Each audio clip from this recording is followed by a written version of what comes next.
My dear friends, welcome back to KS educational.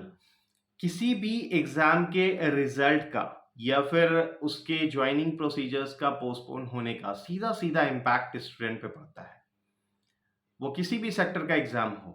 और आप देखे होंगे कि जब कोविड का टाइम था, उस टाइम पे फ्रेश अपॉइंटमेंट बिल्कुल नहीं आ पा रहा था क्योंकि एग्जाम कंडक्ट नहीं किया जा सकता था। तो वो सीधा असर स्टूडेंट पे पड़ा, क्योंकि जो वो इस एज में थे, मान लो वो एज उनका क्रॉस कर रहा है, तो वो हाथ पैर कितना भी मार ले, बट उसका कोई रिजोल्यूशन नहीं दे सकता है। और वो कैंडिडेट मान लो कि उस एज से बाहर हो गया तो वो कोई फॉर्म ही नहीं फिल कर पाएगा। और उसने जितना भी प्रिपरेशन करा, उसका लास्ट होप जो था वो भी खत्म हो गया।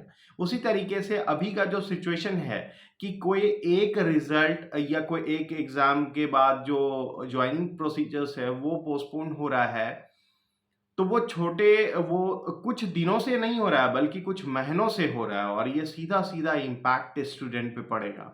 अब देखो, कल ही नेशनल हाउसिंग फाइनेंस बैंक ने एक नोटिफ़िकेशन जारी कर दिया जिसमें कि उसमें अपने डिले का रीज़न बता दिया है। अब एसबीआई में बहुत सारा सोशल मीडिया पे आप देखोगे कि लद्दाख रीजन के कारण माइट बी डिले हो रहा है ये रिजल्ट का।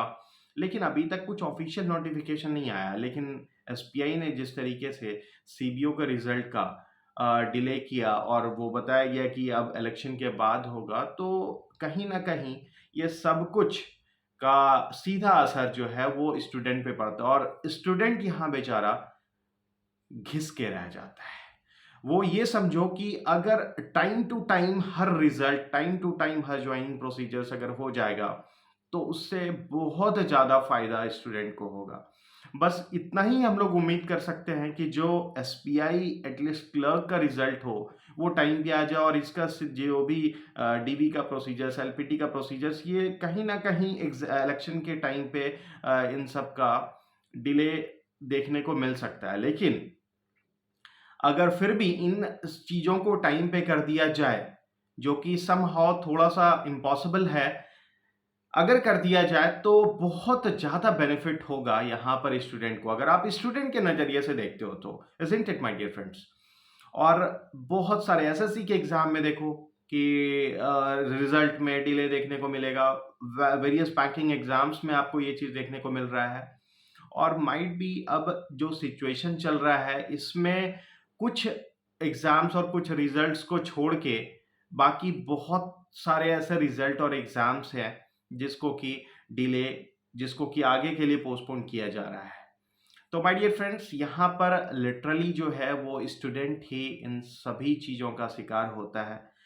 अब एक चीज़ बस यहाँ पर ये कर सकते हो कि अगर आप एज क्रॉस कर जा रहे हो तो फिर कोई उपाय नहीं है। लेकिन अगर आपके पास एज है, तो इन चीज़ों से जो मोराल डाउन होने वाला बात है वो बिल्कुल नहीं होना चाहिए। इन चीज़ों से और इन चीज़ों के कारण जो डिले देखने को मिल रहा है, उसको थोड़ा-सा पॉज़िटिव लेके चलो कि जो टाइम ड्यूरेशन आपको मिला है, इसमें आप अपने आप को बहुत स्ट्रॉन्ग बना सकते हो।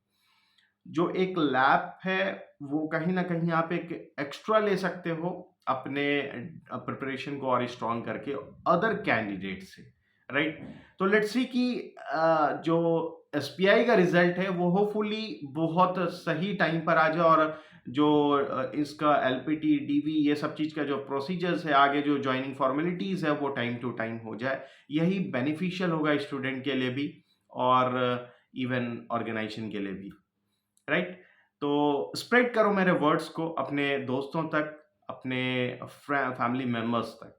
और अगर अब तक नहीं सब्सक्राइब किया हो तो कर लेना माय डियर फ्रेंड्स।